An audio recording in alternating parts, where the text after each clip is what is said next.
All right, we are going to talk about how to calculate percent change. This is an item that we will be using a lot.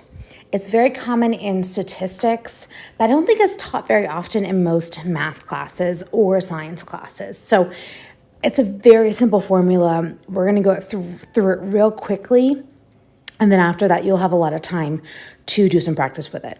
So here we go.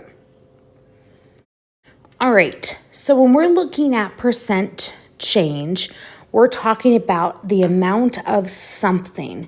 It could be pesticide use, population size, trees harvested, whatever, over a period of time. So here's an example. In 1970, the Samson Aquifer contained 350 billion liters of water. In 2020, it contained 200 billion liters of water.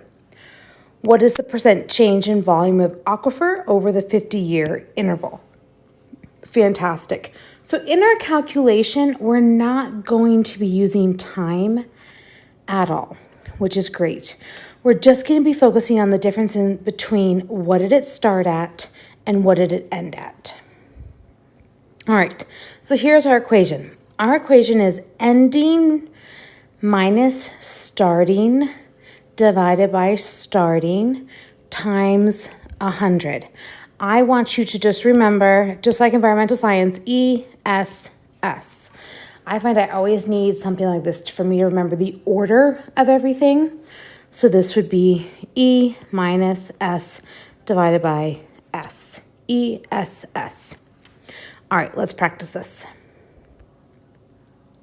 Okay, let's look at this example here. We're going to start by taking our ending or our final, this is our final point right here, subtracting it from our initial is the 350, and dividing it by the 350.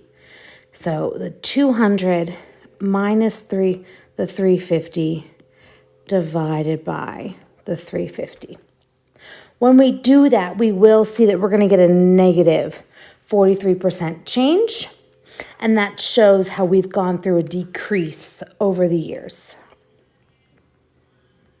Here's another example. What was the percent increase in CO2 between 1965 and 2005?